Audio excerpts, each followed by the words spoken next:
Hey, everybody. Welcome to the Starting a Counseling Practice podcast, where we connect clinicians from all over the world with amazing stories of how people have started counseling practices, how they go and support therapists who are starting counseling practices, so that we can all come together and serve our communities with energy and intention and give people great outcomes even in the midst of the world.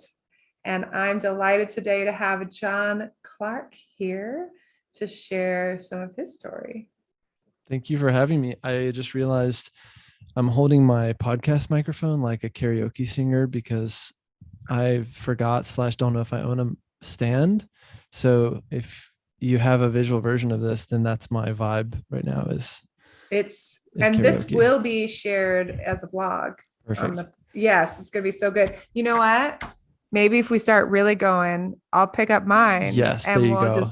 Just a duet. Go with it. Yeah. And I got a good karaoke you really top do. knot going on. It's the end of the day. It's a natural next step for your day. Right? Okay. So this is a total sidetrack, but I think some people enjoy it. Feel free to review it if you hate it. There's only a few places in this town since I moved here 7 years ago that I've done karaoke. And one of them is a dive bar that happens to be catty corner to our offices and it was like 7 years ago that I went there. It has been the place. Perfect. It's called Larry's Beach Club. It is anything but you would think of as a beach club, whatever visual you have of how nice a beach club. No, there's a smell. Dark and moist. Yeah. Oh, it's like moist and dry and sandy, but not in a good way. Yeah. It's all the things. So with that. Yeah, there's a lot of spillage that happens in karaoke. And the last thing I'll say is karaoke is really fun until someone who actually knows what they're doing gets up there and ruins it for everyone. Which there's always like that person who just absolutely crushes it, and you're sitting there like, well, I'm definitely not going now that you are have an actual voice from above, and you're incredible. And I'm, it's why I don't go karaokeing with Kelly. Yeah, yeah, true. She'll nail it. She really will. But she's so, it's hard to get her to sing, which is absolutely insane. But she has a gorgeous voice, and it's an actual trained singer. Yeah.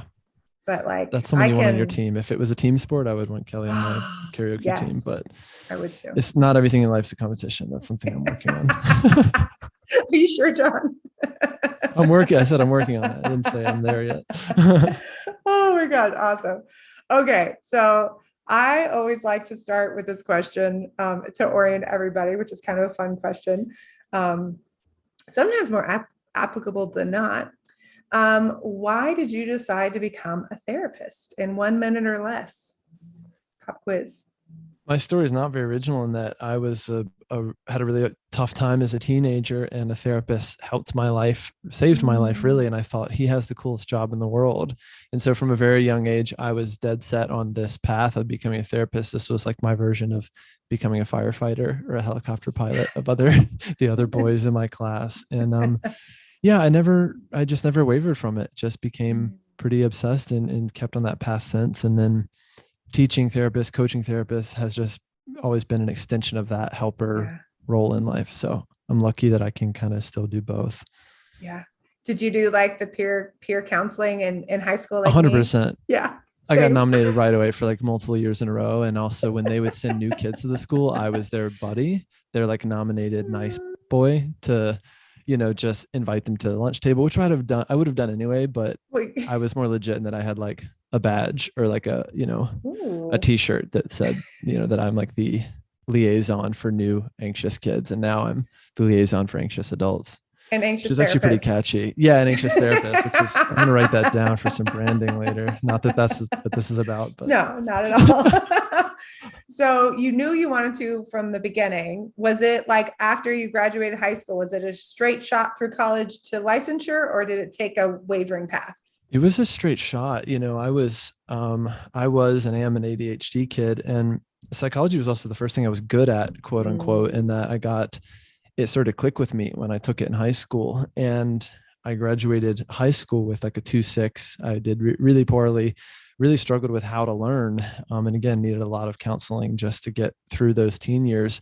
And then in college, I ate it up because everything I was learning was psychology and counseling and interesting. Yeah. And I kind of taught myself how to learn. So I actually didn't go to class most of the time, but I would just go to the library and taught myself how my brain works, or at least how to get, information into my brain with having ADHD. And the rest was history. And I did really well in college and graduate school. So high school wasn't for me. And I was almost convinced that I must be not smart. And luckily, as a matter of that system, I think kind of failing me, to be honest. And also, not really learning how to learn in my case, or being in an environment where I can thrive. Yeah. Someone asked me 2 days ago, one of my therapist clients, he was like, dude, I don't understand how you do all these things. You have 6 things going on at once, this and that. And I have created that kind of intentionally, because if I don't have 6 or 7 things, then I'm not stimulated, right? And I get lost and bored and whatever. And part of that's kind of an ADHD thing of learning how to embrace your traits and your tendencies versus working against them. So that's only taken me a lifetime to figure out. So I'm same, except, oddly enough. So when I was in high school, because if I could kind of remember enough to just kind of do the thing and didn't have to really work that hard in that way. But when it came to college, I always felt such guilt that I couldn't like sit in the class. I couldn't just sit and attend. And that like I just didn't go. And people were like, well, didn't you, why didn't you read all the books or do all the things? And it was like, no, I just need to know and understand the concept of it. And then like other things flow. And I felt like I didn't even know how to like write a paper properly and communicate my ideas to other people until I finished my thesis. Like midway in my thesis, something clicked and I was like, oh, that's what they've been telling me all this time. And somehow I was finally getting like cogent, things out, but it takes a lot of time. It takes a lot of energy. Yeah. And if a lot of traditional education is designed around teaching young people to retain information and then regurgitate it, 7 hours later or 2 weeks later, some kids do really well at that. Like my friend Kenny Horan, who just thrived and never studied, right? Was really good at that, using that part of his brain or whatever. A good test taker, as they say. And in my case, that wasn't the case. But so when you take something in, it's in. It's forever. in, exactly. Or just learning to think critically, or like solve problems, or be creative, or in art, like even in business, not knowing how to do something, but being open to learning by trying it and playing around is a way more naturalistic method of learning for me.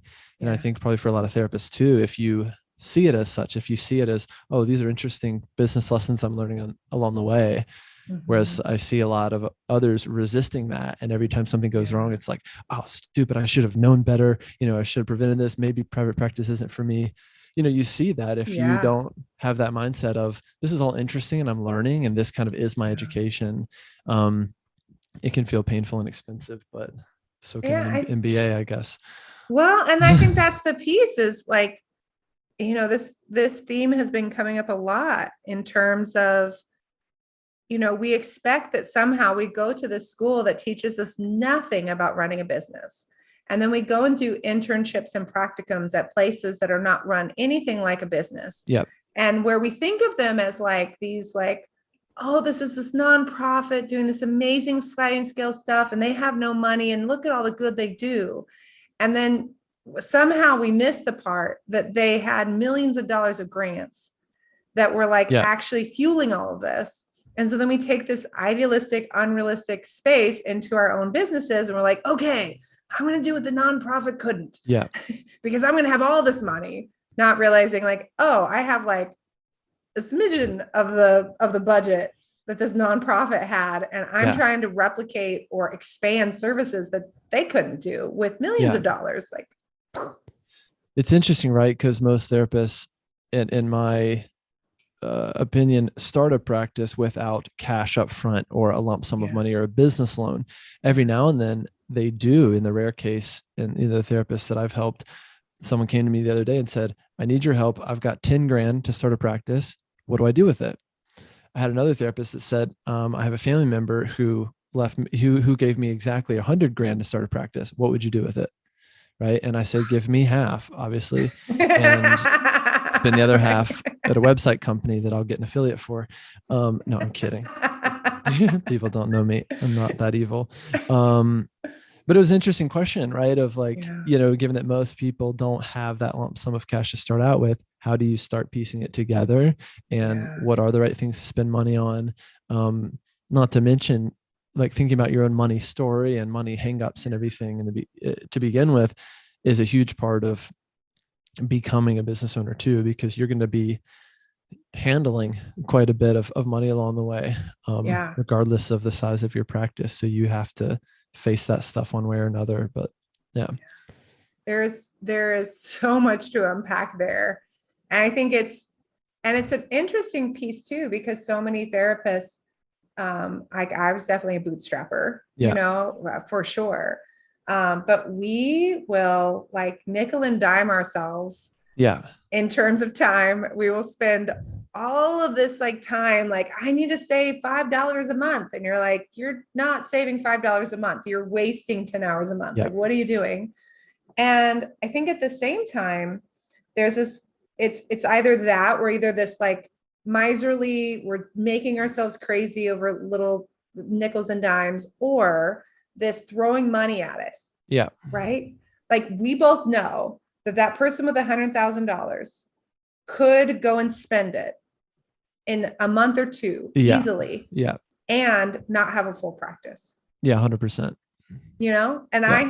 I have had the people come to us where like they have made those, oh, well, I hired this marketing firm and I hired this website. There's $20,000 here and this was $10,000 a month. They were spending $5,000 on this, but it was fine because I was gonna, and like I didn't know what was happening, but like then they told me get on insurance panels. Like now I'm kind of full, but like I'm not making a good profit. Yeah. What did I do wrong? And it's like, oh, like that. Yeah. How do you know who to trust in this process? This is something that I've come to believe pretty firmly, is that therapists need to know enough about every area of their business in order to not get ripped off, right? Yes. And similar to owning a car, you need to know enough about how a car works to not get ripped off. And in a lot of situations, it may make sense to do a lot of things yourself first, as you're growing, to both learn and save money and then know how to hire and outsource it. Yeah. I talked to a group practice owner recently who's been doing it for 6 years and just now hired a bookkeeper, right? Mhm. Didn't know that, hey, that's something that I probably shouldn't be doing as the business owner, as the CEO. And also I didn't know someone could do that. Or if I do it, what do I ask for? What do I look for in a bookkeeper, right? And she actually knows that task pretty intimately in terms of reconciling your books, creating a profit and loss, making some inferences from that, et cetera. But it pays to know at least how things work to then go and outsource it, whether it's through a website company or ads, or whatever it is. Like you said, there's a lot of people who will happily take your money, especially if they realize you have no idea what this is actually worth or how much time it takes. You can go and get a website built that looks beautiful and that it has no relation to the clients that you want to reach, and that has no ability for anyone to find it. There's no search engine optimization. There's no keyword analysis. Like there's nothing there. And so then you have this beautiful website and then you're just like waiting for the phone to start ringing, going, what did I not, there must be something wrong with me. When it's like, no, number one, do you even know who you want to speak to? And before you know that, I don't feel like you should go. There's a few, maybe like Kat Love.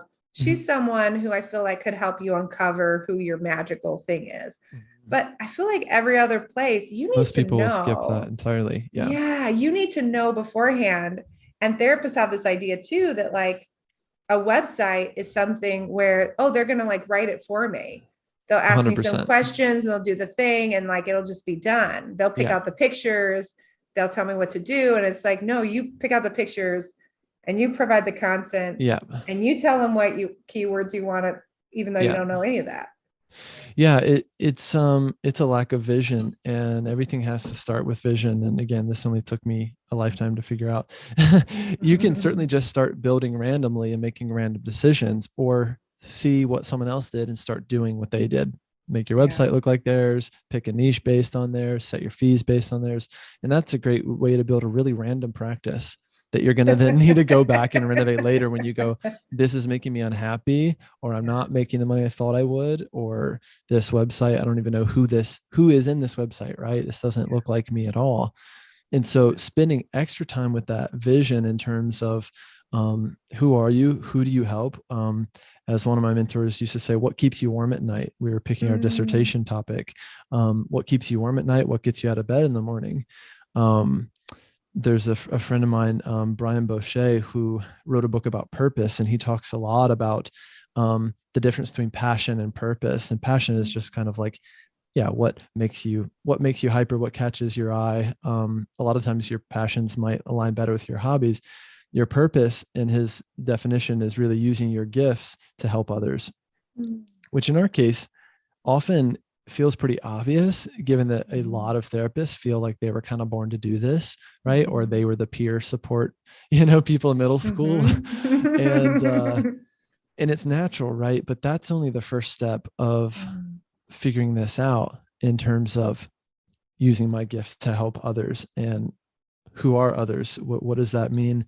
And a lot of therapists, they fear making the wrong decision, quote unquote, or picking a direction that they will later change their mind on. And that's completely fine and very normal. And that's called a pivot in most businesses or in most startups or corporations. But you don't want to stay paralyzed too long and not trying and not starting. And I think there's a lot of things that you only you only know by starting. You only know 100%. By kind of like going down the path. And I think of trail running, right? Like all trails, I have a little app that'll tell me how high something goes and where to do the thing. But like, that's not always the case with our practice. Like sometimes we don't have that. Yeah. Sometimes they can join your program or our business school or something like that and kind of helps a little bit, but realistically, you're still the person going up the hill. Yeah. It's interesting when you were talking about dissertation, I had this like realization, like tingle through my body. And you were saying like, what keeps you warm at night? And I was thinking like, oh, my thesis, I did it on the overlap and kind of the intersection of ADHD and trauma and how these look the same in the brain. And I literally like had this moment of like, holy shit, I'm still doing this work. Like I'm still doing this work of like how trauma and attention and distractibility and all of these things kind of intersect just from this lens of inside of the therapist world and with our clients and like what that looks like. It's such a fascinating thing to see how that true thread is still there in just what I'm doing on a day-to-day basis, even today. Yeah. Is there a true thread like that for you too, in terms of like your dissertation and that like, oh my gosh, I can see even that somehow I'm still doing that with the work that I'm doing with therapists or clients today? It's funny because my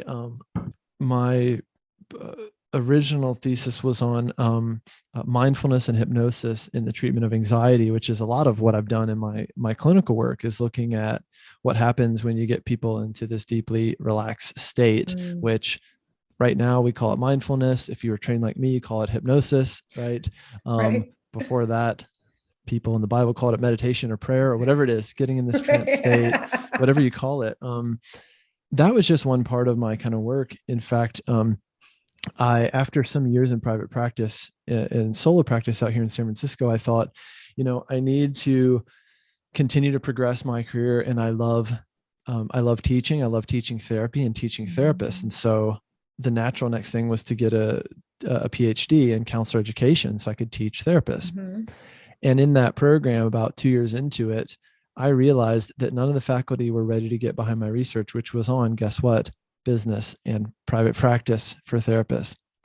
And the primary message was new therapists have no business learning about business. And so I eventually left that program, and I will tell you that half of a PhD doesn't get you very far in life. If you were wondering if you can put like just the PH or the P and half the H on your wall, you can't. But You what I could learned. stack up all of the payments that you made to the PH. I know. Well, luckily, that was a big thing for me is I decided I would only go to a state school that would pay me to go and pay my tuition and take an That was assistantship, smart. which is what I did for my master's program. But long story short, I have your friend Kelly Higdon to blame for a lot of why I ended up here, because I was in that PhD program, and my heart, my passion was still, my purpose was still teaching therapists. That was the next iteration of my therapy work, was teaching therapists. I could have more impact on people and on the world by teaching therapists to be the best therapist they can be. I was also starting to do business coaching through my company, Private Practice Workshop, and it was just a side gig.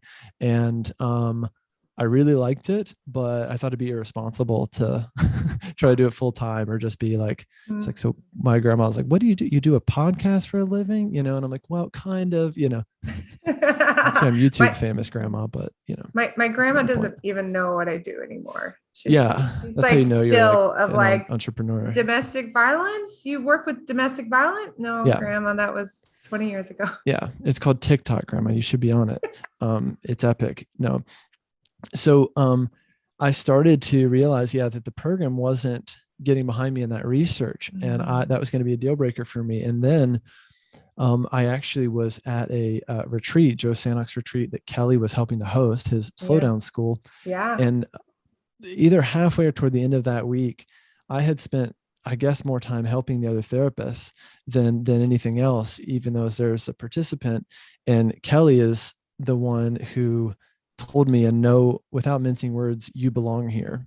And that made me cry, and I had a meltdown. And I literally got in the car and left Michigan. I was driving home, and I called my now wife, and I was mortified at what I was about to tell her, that I'm leaving this PhD program. And I told her, and I was in tears, and she said, that makes perfect sense. Like, that's you, right?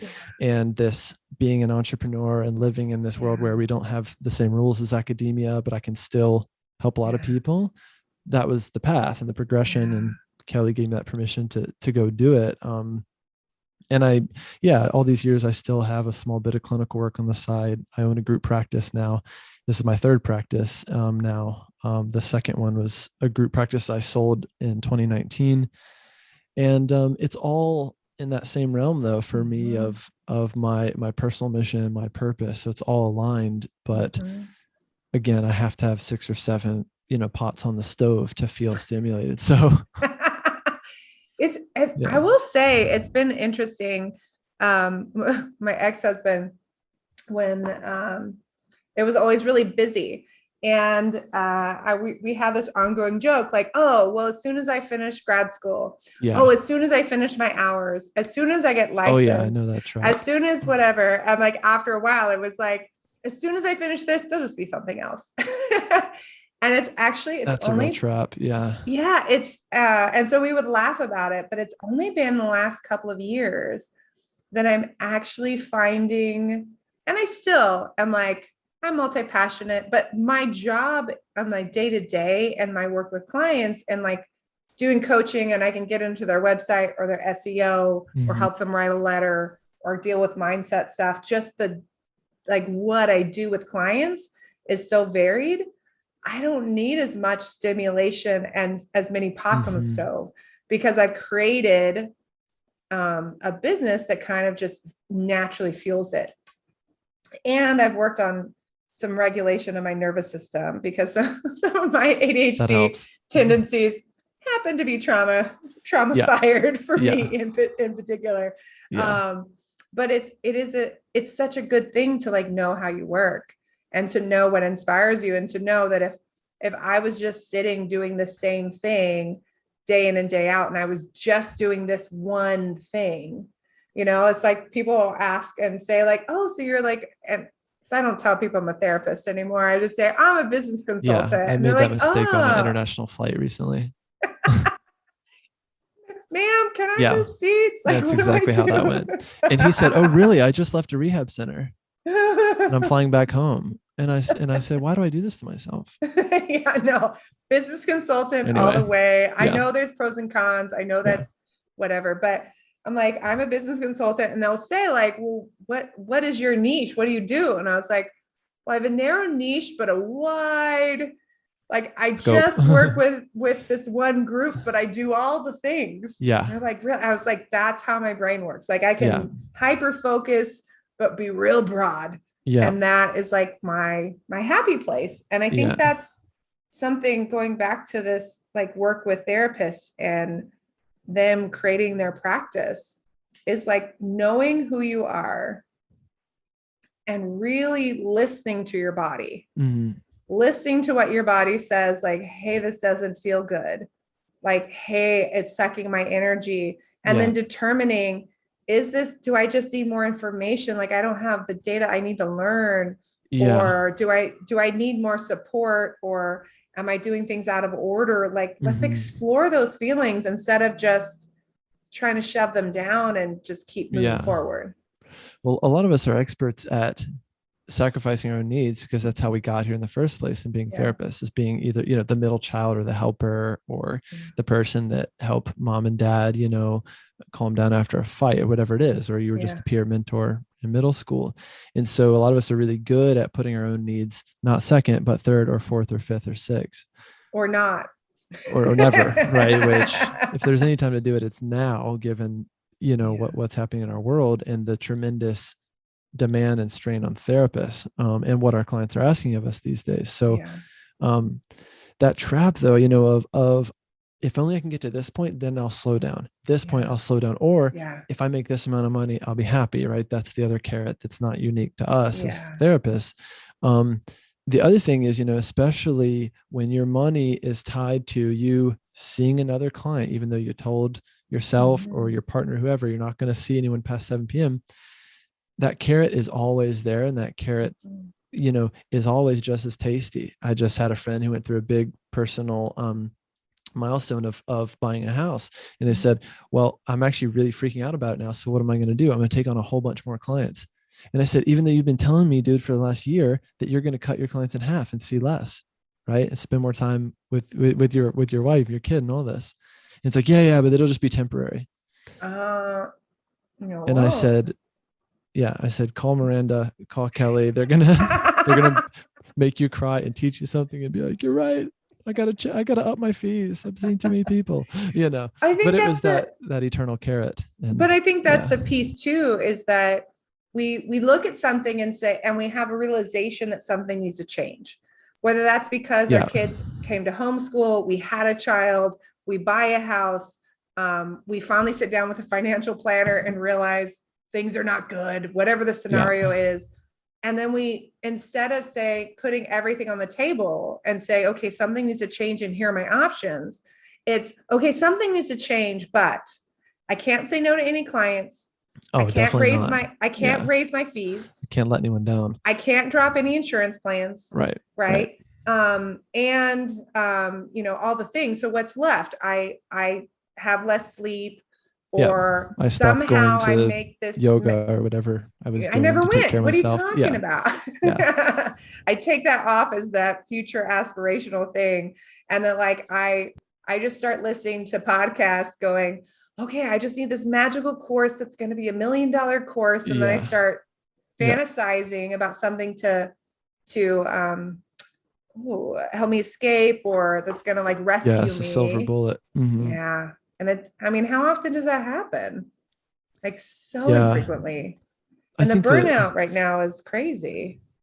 Yeah, I think most of us, there's something we're not being fully honest with ourselves about, right? And having people to call you out on that, or in some cases give you permission. I tell my clients all the time, if you're waiting around for permission to raise your fee or see less people or start that, new thing you wanted to start, this is your permission. I'm literally telling you, this is your permission to go do it, and to not give a what about what people think or what other therapists think.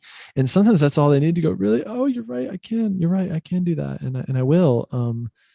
Well, and here's the weird thing is that we have this just messed up system where if you when we started talking about burnout, we did a burnout training in December, right? And we were talking about it on Facebook groups, and people were saying, if you're burnt out, you shouldn't be seeing clients, right? So there is this, but also let's take it back one. Oh, you know what?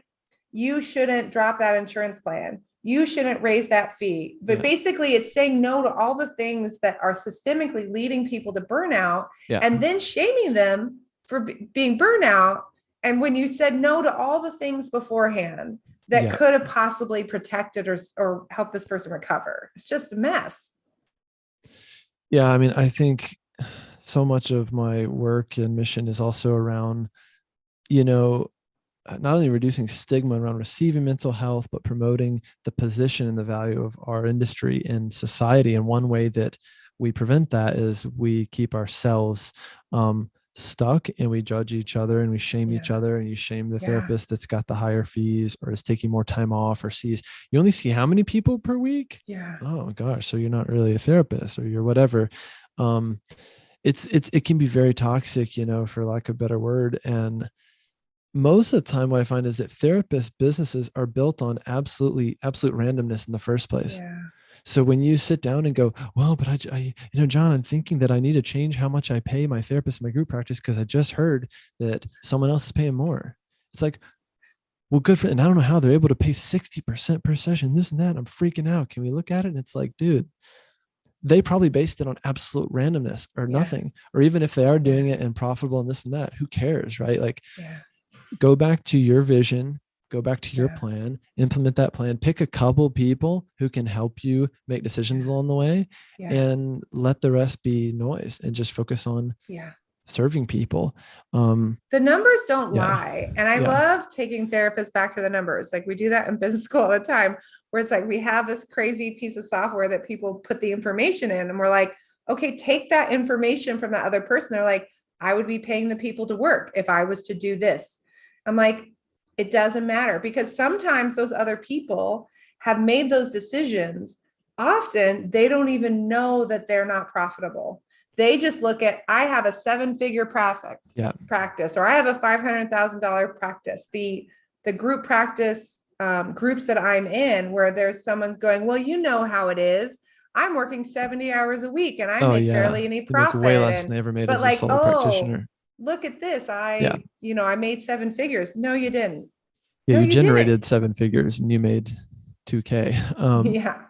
No, it's huge. And then we get into this, backtracking of, oh my gosh, because I designed my business so randomly or without numbers or a plan or guidance, I've got to now backtrack and let people go or change the fee structure, whatever it is. I had a therapists will how many therapists do you know that they are more willing to close the business down than make the change because they're so ashamed and embarrassed? They'll either do that or they'll start seeing 30 clients a week again. They're pulling in all their own profit for the practice, and they're just flat on their 7 clinicians. So group practice only works with some volume, and most people don't realize that either. And it's also not an acceptable passive income stream. There's just so many reasons to not do it. And there are good reasons to do it if it's all very intentional. I'm agnostic to everything. I just try to have our therapists that work with us, you have to sell me on why you're doing something. So if you say, I want to make $300,000 a year, that number is irrelevant to me. Why that number? Most of the time, it sounds good. It sounds like a lot or whatever. It's like, you might need a lot less than you think, and you can generate 150K in 20 hours a week if you just do this, or see these clients, or adjust this fee, and you're closer than you think. Or you sit down with your family and actually make a plan on your business and your life and your finances, and sit down with a financial planner and just be intentional about all of it. It's going to be a much better business for you, both now and long term, if you have intention with all of that, and just slow down and make decisions slowly. Because a lot of times, it's harder to go backwards. In that case, we had a group practice owner in one of our groups, our Business Made Human group, come the other week, and she said, guys, I have terrible news. She said, I work with these accountants. It's the Green Oaks accounting people. And I'm saying that because I think they're doing really good work for therapists right now. This is not a affiliate plug. But, they help therapists drill down to the numbers, and they're not emotional about it because it's not their business. It's not their baby. Correct. And she said, these Green Oaks people, they started with me and they sat me down and they said, you're losing money on all of your part-time employees, all of them. And I said, That's great news. That's great, because now you know, and you can do Yeah. something about it, and you have the Yes. facts. And she was like, what? Why is that good news? Right? This is terrible. And I have to tell these people and call them, like, no, this is so good that you know this now before you double in size. Right. This is so Yeah. good that you know this and have facts to back it up and aren't Yes. just guessing that, like, yeah, they're seeing clients and they each have 10. So it's probably fine. So it was like, I was like, this is great that you have this No. information now. I think that's the piece, like have therapists learning how to run those numbers and to do those projections beforehand too. Yeah. Because our clients all the time, they'll go in and say, I really can't. They have to see this video. It doesn't make sense. Or here are the different pieces. And they'll be like, oh, and they kind of come back even from the projections. This is terrible news. What I thought was going to work isn't going to work. We're like, no, it's good. Yeah. Because now you don't even have to hire those people. Yeah. Backtrack. You can just now re-explore. So yeah. Let's talk about, as we kind of, because we could talk all day. Clearly. Yeah, clearly. I know we could go to karaoke if I lived in your town. Go to, come to gyms or whatever. We will not. Larry's Beach Club. It's right there. We will take Kelly with a muzzle. Past it. Yeah. And she will not be able to do that. That'll be fun. Perfect. What would be, and I know we sort of touched on this idea of burnout in this kind of like weird sort of way of just like what we see therapists in pain and struggling. Yeah. What would be your biggest piece of advice to a therapist that feels like lost or like they're struggling right now out in the world that's listening to this? It would just be that you probably have to do less than you think to get what you need. Mm-hmm. And I have these reminders in my own document that I look at every single morning, and they're basically affirmations, and they say cheesy things. They're cheesy to me. Like, I'm doing enough to help enough people, and I have all that I need. Right. Or I'm doing these things to make this amount of money so that I can go do these things. Right. And spend time with my daughter and surf and practice music and whatever it is.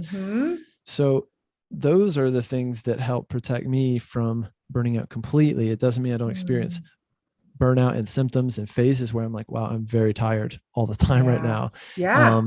So I think for therapists, the demand isn't going anywhere. In fact, the numbers would say, and Google searches would say, demand for therapists is at an all-time high, and that's not going away anytime soon. This is the tip of the iceberg. There's going to be a huge supply and demand issue in our industry in the coming years because not enough therapists are graduating. So you have to design your business better, protect your time, raise your fees, and you have to also get creative, look at different ways of better leveraging your time, whether that's going from one-to-one to one to a group. Maybe group therapy is a great way to keep helping people, but make a lot more per hour, or potentially putting, what really well into a product that can still help people. Like I have a client who has an extremely effective way of treating selective mutism, right? And helping parents through it. So perfect kind of idea for something like a course, a book, a membership site, whatever it is. I just want therapists to be creative and keep thinking about how I can take some of my expertise and better leverage it to both help more people and probably make more money if it's done right. Yeah. I think that's a piece too. Like even like there's been some fear. There was some talk before the pandemic happened. There was talk about recession stuff. Yeah. And so I was researching it beforehand, and mental health, great during recession. Like there was these people talking about the GFE. They're like, the GFE is going to kill private practice. I'm like, mental health it's not. And alcohol. Like, it's not. Like, none of this is going to kill mental health. Like we are really necessary. But there's these messages out there that people are perpetuating. And I actually saw like a private practice coach kind of like perpetuating one of them. And I was like, wait, what? No, we're good. We're good. Yeah. So I love that. So tell people a little bit more about how they can work with you, John. Yeah, we have a weekly mastermind program. It's called Business Made Human. It's about designing a purpose-driven practice. It's based on your personal purpose, your values, your lifestyle. We also get into the nuts and bolts of actually how to build the business. And I have a whole curriculum that teaches you the nuts and bolts. We meet every single week for an hour. I also give, you've got unlimited coaching with me in a weekly office hour where you can come and get help as needed. And we run for 6 months at a time. So the doors just opened yesterday, February 1st. And then they close on Tuesday, February 15th. We got a group for solo practitioners, one for group owners, and it'll close again for another 6 months. So yeah, if you're interested, privatepracticeworkshop.com, click on Business Made Human, and hop on a call with me if you're interested in joining. So either way, thanks for listening to my tangential tendencies. Also, sorry, not sorry, not really sorry. I'm working on that. Yeah. Oh my goodness. Thank you so much, John Clark, for Thanks, being here. And Yeah. for those of you who are listening, if you found value today, go and check out John Clark. Did you share your web address actually? I mean, we'll put it in the show notes too. Yeah. But privatepracticeworkshop.com should have everything you need. Yeah. there you go. Awesome.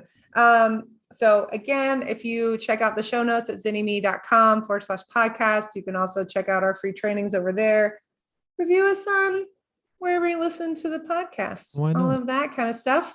And know that we are here to support you. You are needed. You are valuable out in the world. Don't give up. Don't let anyone else tell you that you can't do this and that you don't matter, because you do matter like hell.